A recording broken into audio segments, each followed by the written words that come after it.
On the morning of March 30, 2009, a Pizza Plus employee in Townsville, Virginia, opened the store to find the remains of owners 52-year-old Harvey Looney and 48-year-old Valerie Looney. 911, where's your emergency? I just come in to Pizza Plus and I found the manager laying in a pool of blood and her husband's laying out the back door. Okay, you need to get out of the store and I don't want you touching anything, okay? Is it husband and wife? They both work here. Valerie Looney and Harvey Looney. Police believe 48-year-old Valerie Looney and her husband, 52-year-old Harvey Looney, were killed sometime between 11:30 Sunday night and 7 o'clock Monday morning. This is something that you think will never happen in your lifetime. Harvey's throat had been slashed outside the restaurant's back door, while Valerie had been killed inside the kitchen. Her throat has also been cut, and she had been hit on the head with what the investigators later determined to be a fire extinguisher.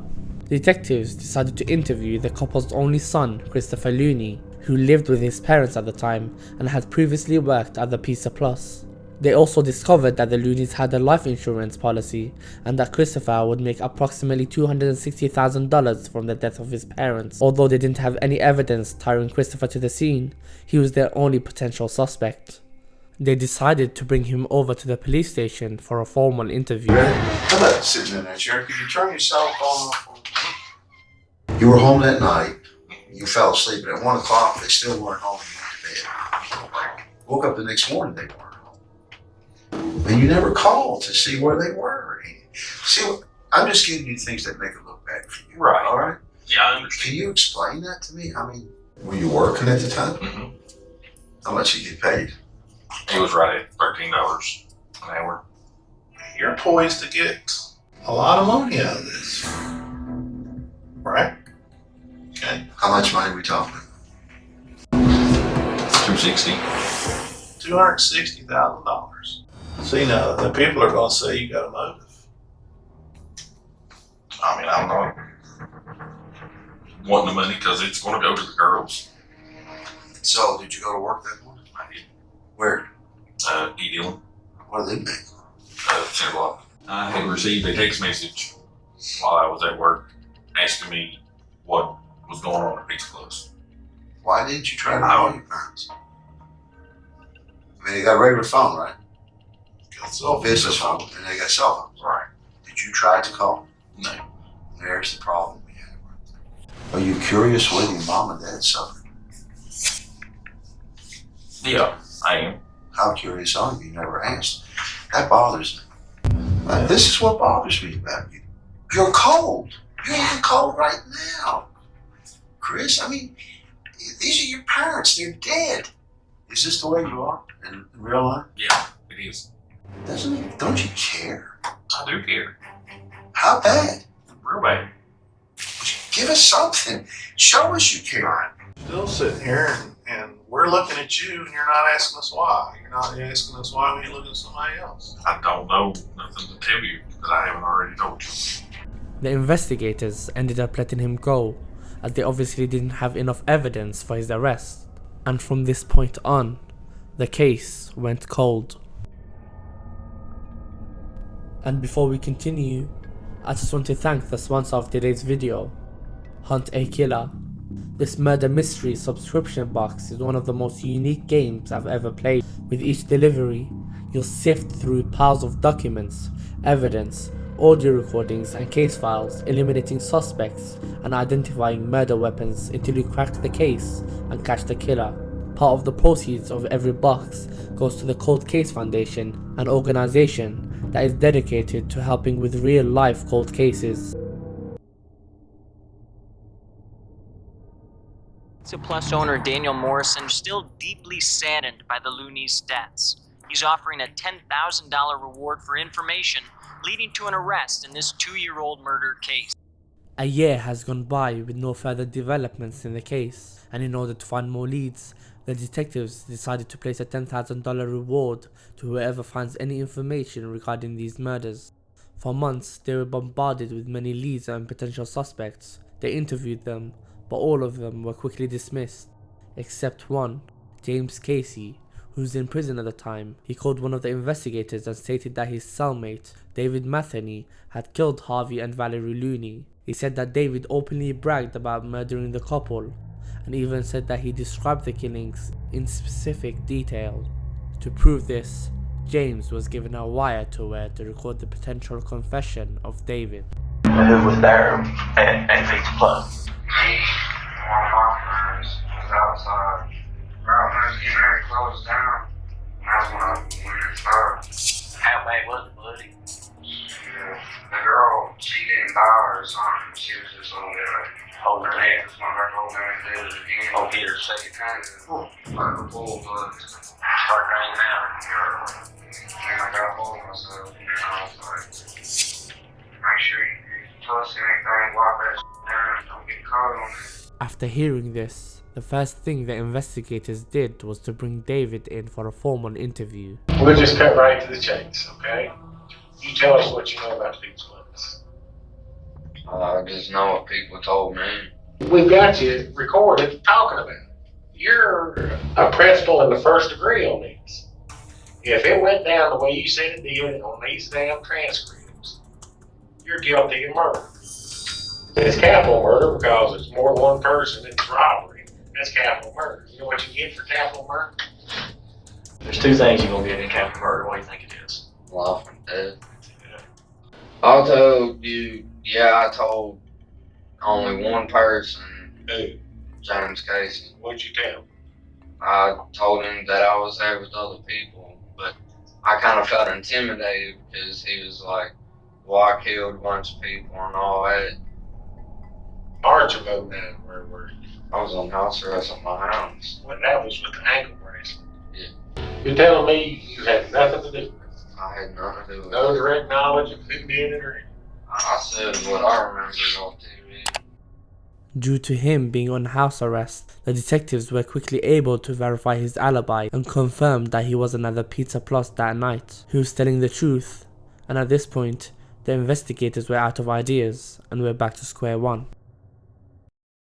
3 years had passed and the case still wasn't solved, and it looked like all hope was gone until one day the new sheriff of Tazewell County decided to reopen the case. After re-examination of the interviews conducted and all the information gathered, all the evidence led back to one person: Christopher Looney. He was the only person with a solid motive for the murder and virtually no alibi at all. Before re-interviewing Chris, the detectives decided to interview Chris's ex-girlfriend to gather more information about him. So I'd like to ask you some questions about Chris. How did you guys meet? Tell me a little bit about that At relationship. Pizza Plus, we worked together. How often would he borrow money from mom and dad? Every time that he had spent his paycheck and there was something due. I had a really good relationship with Harvey and Valerie even after Chris moved out. And maybe 3 weeks to a month before this happened. They came down to see their granddaughter. Harvey and Valerie told me that he came to Pizza Plus and said that if she didn't let him borrow $800-900, that he was not going to let them see their granddaughter anymore. Kind of stunned me. I mean, Chris, don't use my child for your own gain. The fact that Chris was so money hungry that he would threaten his own parents and prevent them from seeing their grandchildren just reinforced the doubts everybody already had about Christopher. It was now time for the detectives to re-interview him and find out the truth behind these horrific murders. What do most people call you? Chris. Is it okay if we call you Chris? Yes. How would you describe your physical health? Good. How would you describe your mental health? Good. You have how many children? 2. And what are their ages? One's 10, the other one's 2.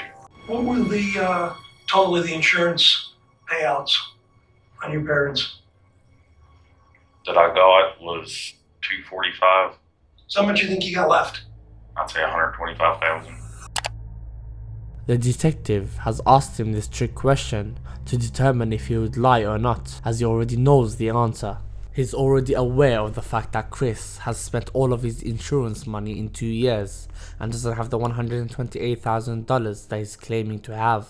This was confirmed by Chris's current girlfriend in a police audio tape interview conducted hours before Christopher's interrogation. I drive on a suspended license because I don't have the money to get the classes.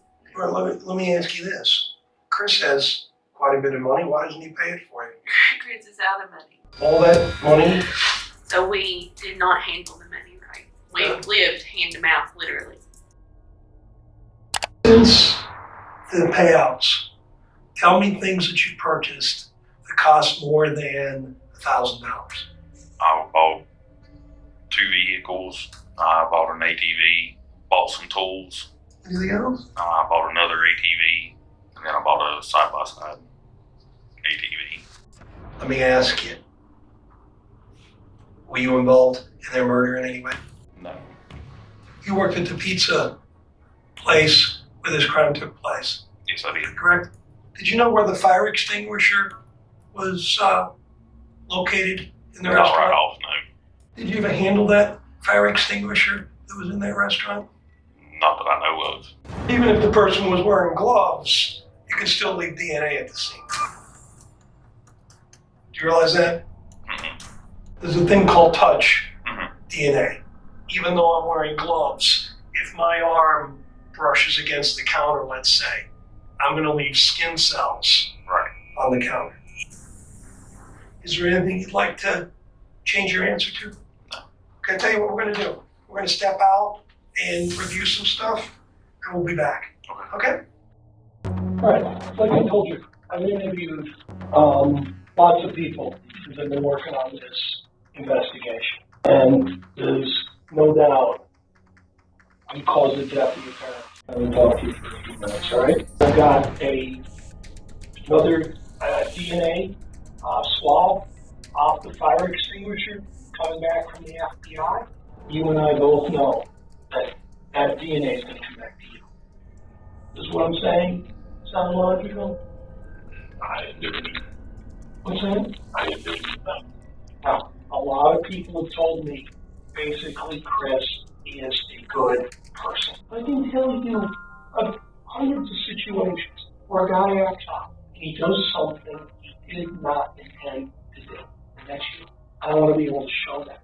My girlfriend told me, you cry yourself to sleep at night. She believes it's because how much you miss mom and dad, and that's probably true. But you're crying for yourself, for what you did.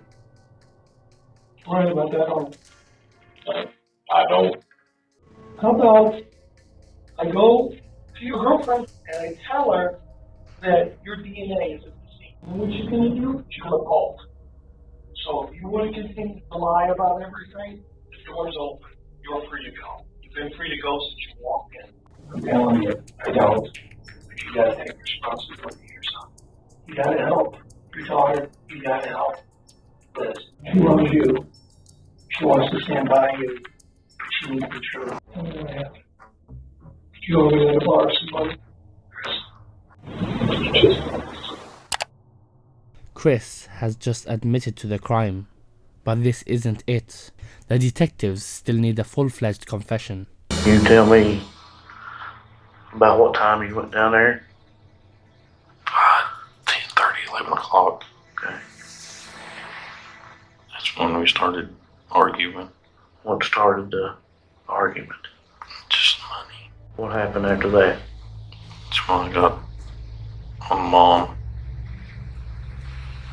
Cut her. After you cut your mom, where was your dad? Oh, he was hitting me then when Mom fell. He took off running out the back. I just chased after Dad and grabbed him from behind, choked him. Then we fell. So we went back inside to make sure Mom was not moving. There with the fire extinguisher. And what'd you do with the fire extinguisher? I'll put it back. Put it back where? Where it was hanging. And I went outside and make sure Dad was gone. Okay. Okay, what happened? What'd you do to your dad then? That's when I cut him.